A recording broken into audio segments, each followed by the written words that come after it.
Pulau Lakang menyimpan jejak penting pendudukan Jepang pada masa Perang Dunia Kedua. Berdasarkan data Kelurahan Lakang tahun 2018, awalnya terdapat 7 bunker yang dibangun di pulau ini. Namun, hasil penelitian lapangan menunjukkan bahwa saat ini hanya 4 bunker yang masih dapat dikenali secara fisik. 3 di antaranya masih berdiri relatif utuh, sementara 1 bunker lainnya telah hancur dan hanya menyisakan bekas bangunannya. Seluruh bunker dibangun menggunakan material yang kuat, seperti semen, kerikil, tulang beton, batu merah, dan batu kapur.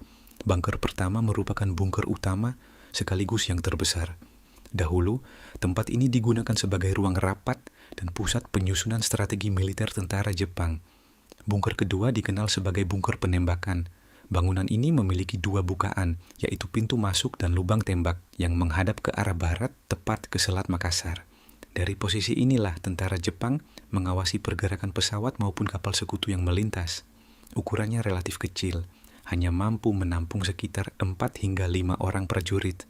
Bunker ketiga kini sudah tidak dapat dikenali bentuk aslinya karena sebagian besar telah dihancurkan untuk pembangunan permukiman warga.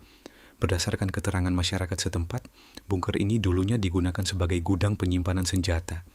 Sementara itu, bunker keempat berfungsi sebagai tempat penyimpanan logistik dan bahan makanan, seperti beras serta kebutuhan pasukan lainnya. Dengan panjang sekitar 14 meter, lebar 4 meter, dan 2 pintu masuk yang menghadap ke utara dan selatan.